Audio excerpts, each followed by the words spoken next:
Hello and welcome back to another Coriander Quilt Saturday. I'm excited to have all of you joining me today. We are going to be doing the much anticipated part 2 of our patchwork pouch. So that's going to be the majority of our video today. But I also have a new $5 pattern already for July, and we have some great viewer quilt shares.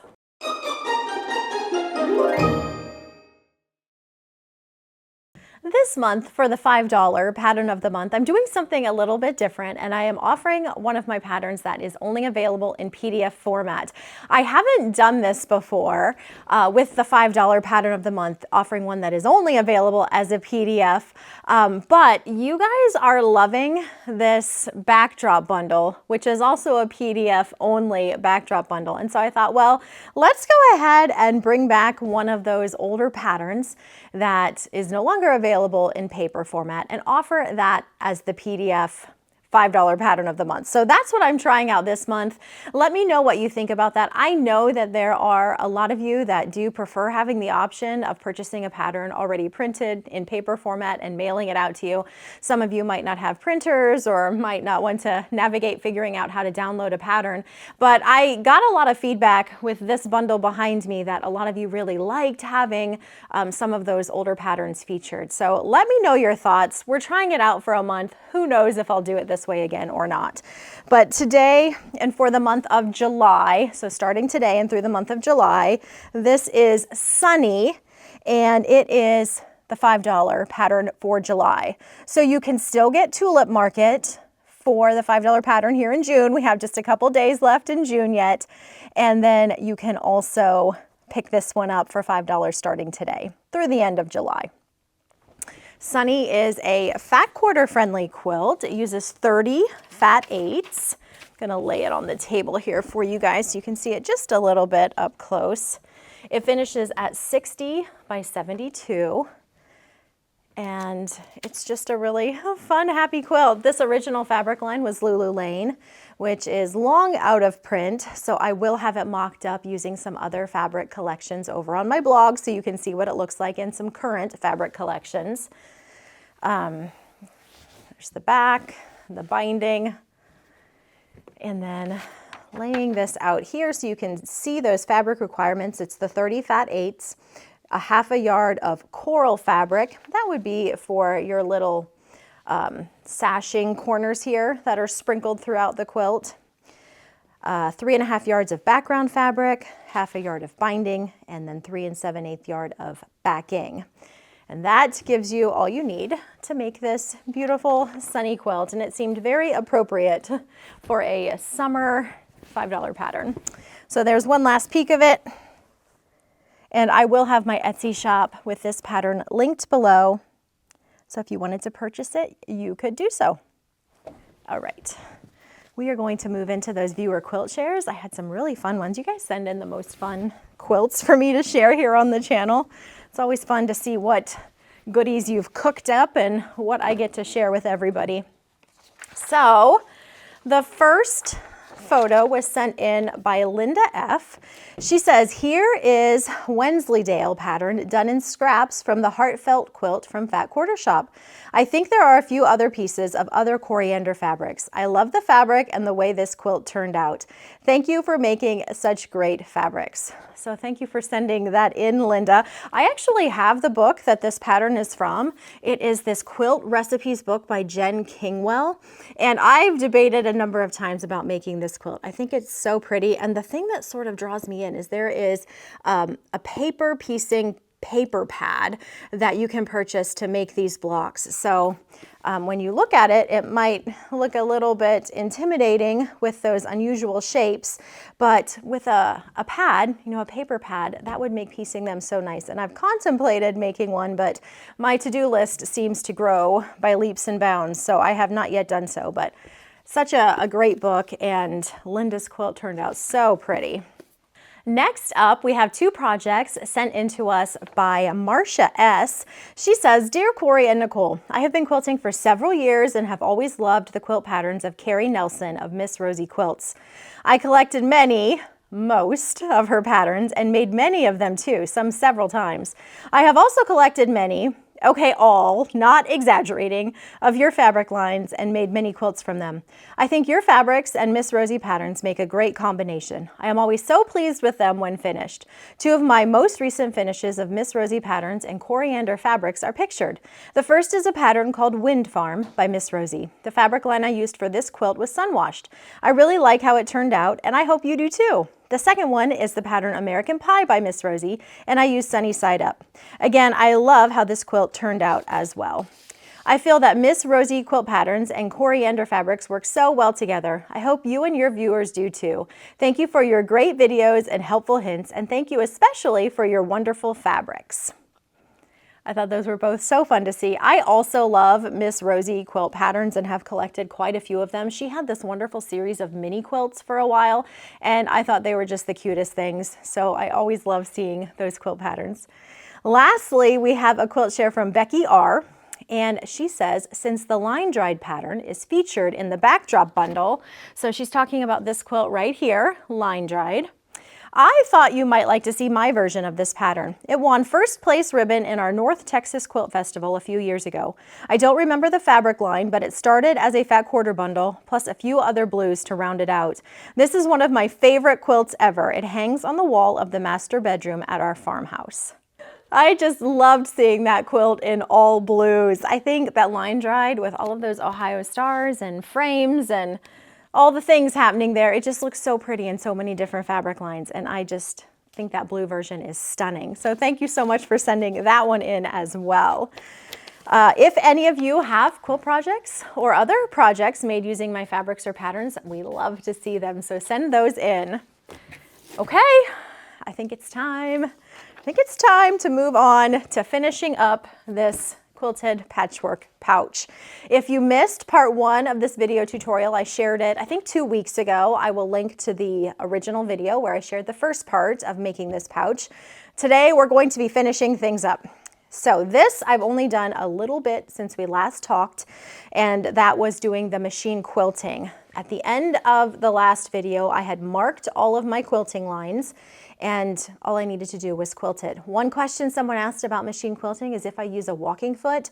I do sometimes. It's very nice to use a walking foot if you have that option. For this one, I did not, simply because I didn't want to dig out my walking foot and change it. Not that that's complicated to do, but it's just faster and easier. My walking feet are kind of buried in my bins back behind my quilts right now, and so I skipped the walking foot and it worked just fine. But this is what the front of the pouch looks like now. And here is what the back of the pouch looks like. I don't know if any of you caught when I was talking about marking these quilting lines, I said something to the effect of, normally I like marking at 1 inch for crosshatch quilting lines, but today I'm going to do them a little bit further apart so that I don't have to do as much quilting. And then I proceeded to mark them at 1 inch. So I didn't quilt all of these lines. I did quilt them 2 inches apart just to save time. You can see that a little bit better on this side. So these are actually 2 inches apart now, and that is going to be, this is the back, and then this is the lining here on the inside of the pouch. These blue lines, when you use the Dritz water-soluble marker, the one that you saw me use in part 1, these blue lines come out using a heavy saturation of water, not just a little light spritz, but I'll usually get a rag and thoroughly wet it, and then just go across my whole project. It gets everything wet, but it ensures that those blue lines don't come back and that you don't miss them. Now, if you do just lightly miss these lines and the blue lines come back for some reason, after you wash the project the first time, they don't come back after that. So sometimes if I have a big quilt, you know, it's really easy to miss getting off some of those lines. But after the first washing, they are gone. So I'm going to set aside my backing piece because we're not gonna trim that down just yet. We are going to first do a few things to this front piece. So I have my 12 and a half inch ruler right here, and I'm just going to trim it down to that size. It fits pretty nicely here. Usually when you machine quilt or hand quilt your project, things shrink up just a little bit. So it is not exactly 12 and a half, it's a little bit under that, but close enough that I can use this ruler to trim everything up. So I'm just going to trim this all square. And then we are going to move into the zipper part of making this project. Now you could always pivot around as you are trimming. I'm sure that looked a little sketchy as I was doing it coming towards my arm. So you can always pivot your project around so that you have a little bit better accessibility when you're using your rotary cutter. There is what that looks like now. Now, the next thing that we are going to do is we're going to make a little spot for our zipper. Now this is going to feel a little scary, but don't worry. We're going to cut apart this pouch. So I'm going to have a little top part that's going to go above my zipper, and I'm going to have a little bottom part that's going to go below my zipper. And I think I want my zipper to run kind of right up in this section. So I'm going to cut this apart. I think I'm going to do, let's see how 3/4 looks. I feel like that seems nice. So I am placing my 3/4 inch tick marks right on my seam so that my zipper is going to fall 3/4 inch above that seam right there. And I'm just going to cut this apart. You can put your zipper wherever you want. That's where I've decided I'm putting mine. So that's what that looks like now. The next thing that we're going to do is we're going to put just a little piece of binding to kind of finish this edge before we add our zipper. And the tutorial, pictures and whatnot for this can be found over on Joanna of Fig Trees blog. I'll link to that. I linked to that in the first video too, but I'll link to it again in case you're just stumbling across this video. So what I want to do is I'm going to make binding that is going to encase both of these edges here. To do that, I'm going to cut 2 pieces of 2 inch by, I want my width here, which should be about 12.5. Yeah, 12.5 on the nose. So I'm going to do 2 pieces that are 2 inches by 12.5. And I'll just go ahead and get those cut. I pretty much always, when I'm doing machine binding, cut my binding pieces at 2 inches. I find that it works really nicely for me. I have a machine binding tutorial that goes into detail about how I like to do my machine binding, and that is what I'm going to reference you to watch when we get to the final binding step on this pouch. So I am cutting a 2 inch strip. I trimmed my selvages first. Now I have a 2 inch strip, and then I said 12.5. So we're going to do 12.5 right here, and then set that to the side. Okay, so I have 2 strips here. I'm going to prepare these just as I would for regular machine binding. I'm going to fold them in half and then press. Let me just go do that, and then I'll pop back over here and show you how we're going to attach that to our pouch pieces. Here are those 2 pieces now. I've just pressed them in half, wrong sides together. And then to attach these, we're going to do it just as I said, like I would for machine binding. So I'm going to, well, first of all, keep track of which side you're actually sewing to. So I'm sewing this side and I'm sewing this edge right here. So this and this. So I am going to go over to my sewing machine. I'm going to use a 1/4 inch seam allowance and stitch this down like this on the back side. I'm going to do the same thing for this little piece right here.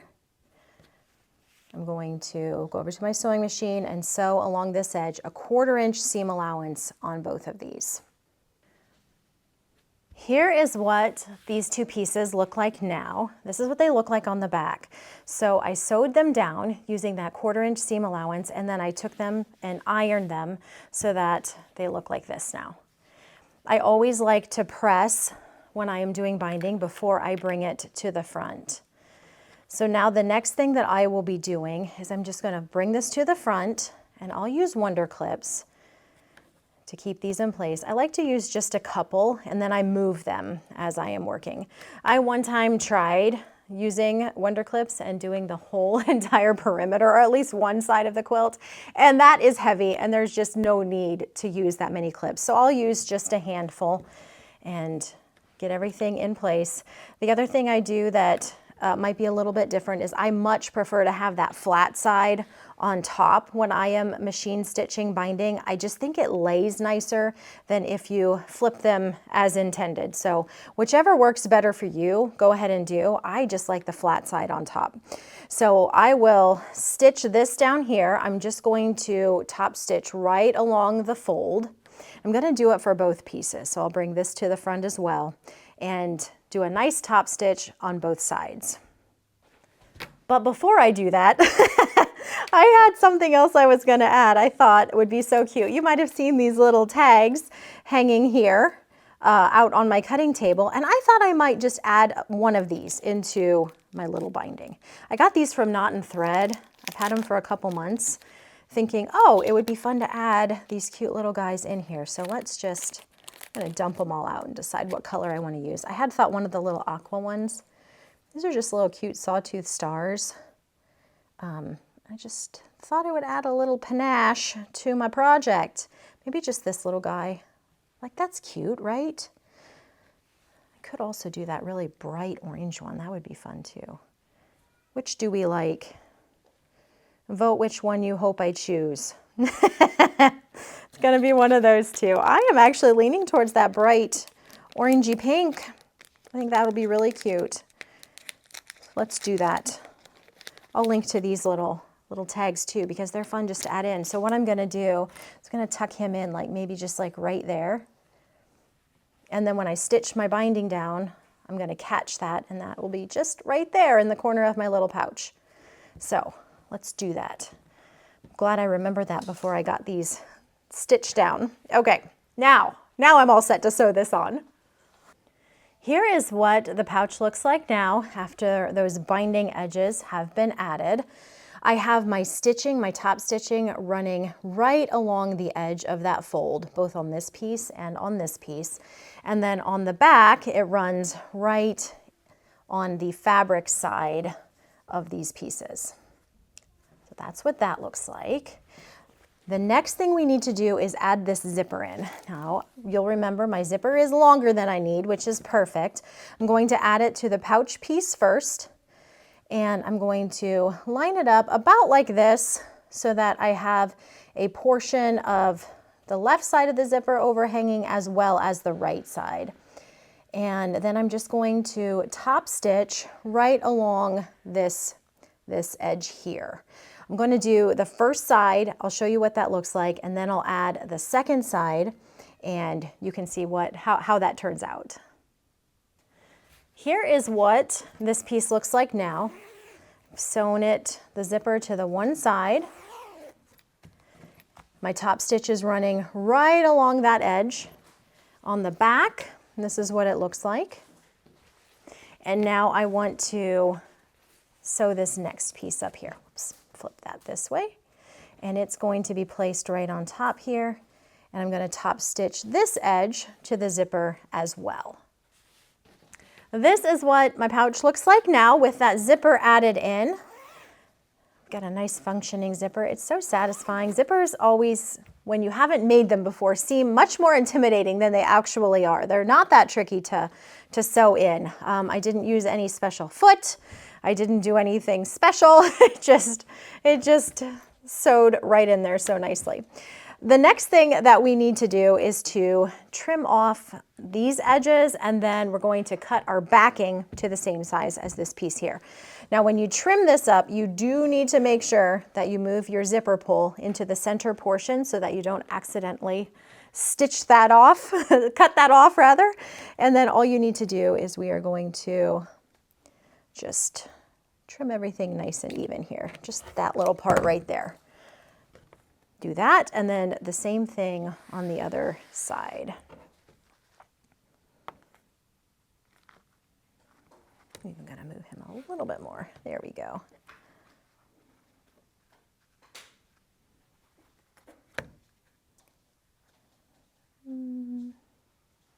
Maybe something like that. I think that's good. I'll trim you like that. Okay. And then those are just little scrap pieces. Now, what you can do next is just go over to your sewing machine and you could do a little back stitch right across this edge here and right across this edge so that this little fella doesn't accidentally slide off. It shouldn't, but that just gives you a little bit of extra security. So I am going to do that because I'm going to be working with this a little bit more just to make sure that I don't lose my pole. There we go. So now I've got this end backstitched a little and this end backstitched a little, just for a little security precaution so I don't accidentally lose that guy. All right, now we are ready to trim our backing to the same size as our front.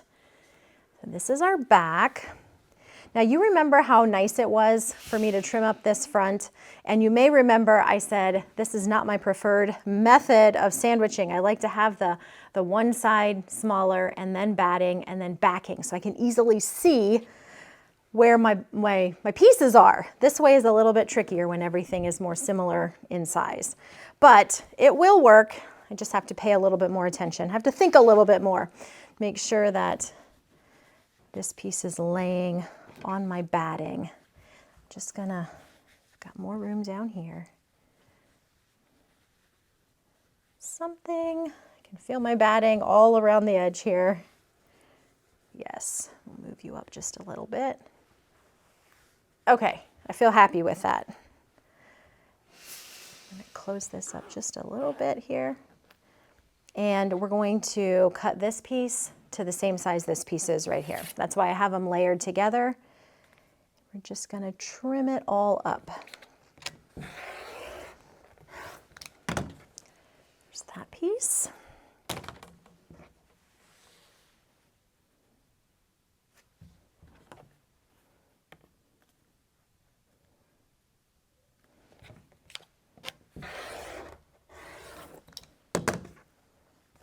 we go. We're just trimming it all even. And then we're going to be ready to bind it. And that's going to actually be the last step. We'll have a completed pouch.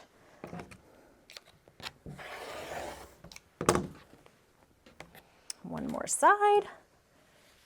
I'm going to move my zipper, well, maybe he won't. Sometimes they don't cooperate, but I have high hopes he's not gonna.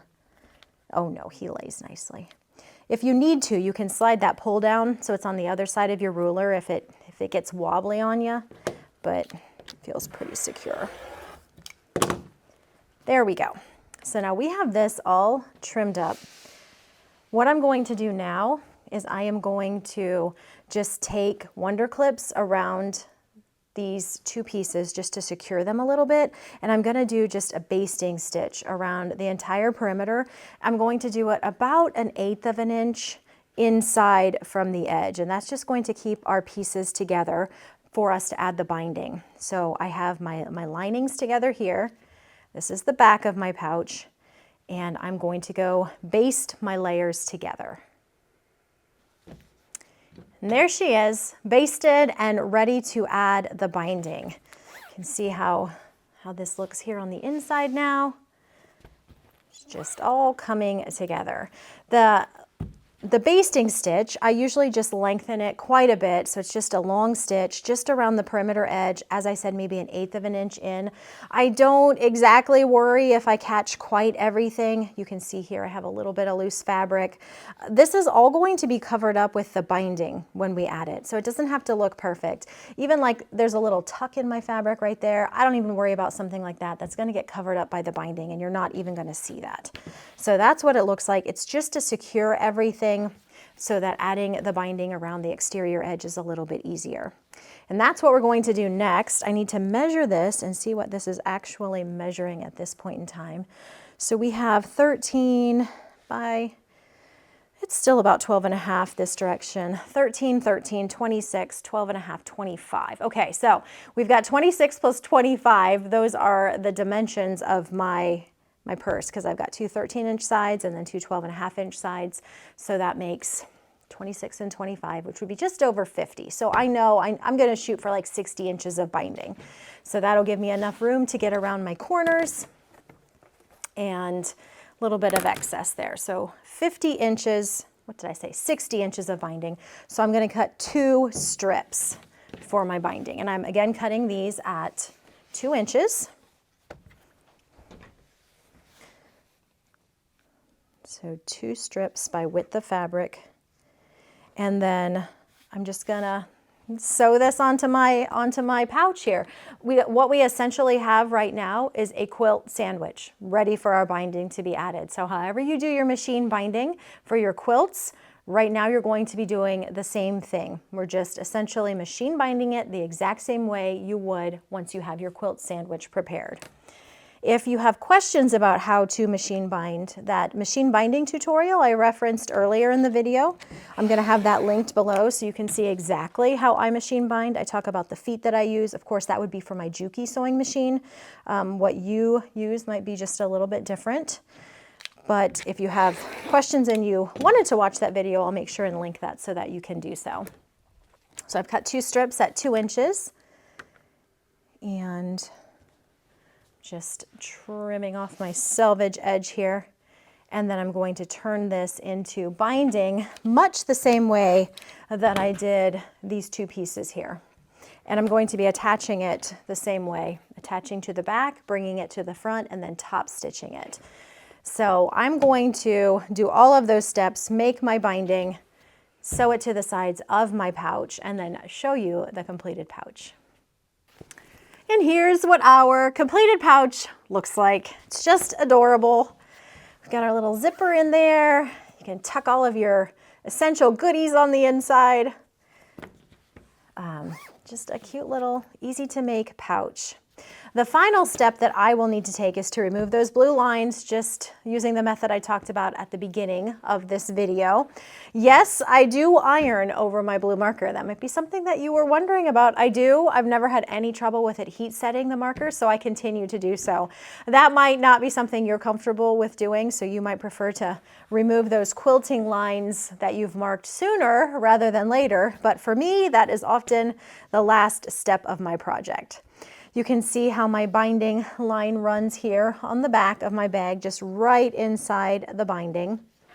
And then on the front, it's just a little top stitching right along that interior binding edge.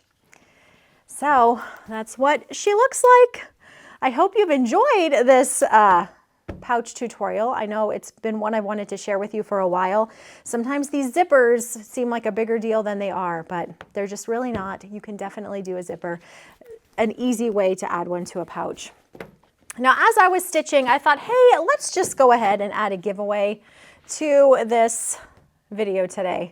And we've got here in the United States, we've got 4th of July coming up, and I just happened to have the Liberty box from Fat Quarter Shop. They sent this to me and I thought, well, let's just give this bad boy away. So I'm gonna have the information over on my blog as to how to enter, how long the giveaway's open, all that goodness over there. So you'll wanna visit the link in the description box to visit my blog to enter. And I'm just gonna quickly show you what is inside this box. So this is the Fat Quarter Shop Liberty box. I'm gonna go kind of quickly. I imagine some of you have already seen everything in here. Some of you might not care about what's in here, so we'll go kind of fast. We've got this adorable little fabric bundle. This is a Riley Blake, it looks like Stars and Stripes Forever, red, white, and blue bundle of fabric. We have a Superior spool of navy thread. This adorable little charm, a flag charm. We've got, this looks like a fun little pouch of some sort. I didn't open this up, so I don't know exactly, but it feels nice and substantial. A little Stars and Stripes mini cutting mat in blue. And a pattern called Gleaming that utilizes the fabrics. So all of those goodies could be headed to one of you. If you want a chance to win, just go ahead and enter the giveaway over on the Coriander Quilts blog. I think that wraps up everything for today. I thank you so much for stopping by. If you have any questions about the pouch or anything else I shared, feel free to leave those. Send your viewer quilt pictures to Nicole's email address. That's in the description box. And I think that's it for today. Thanks so much for stopping by. I'll catch you again next time.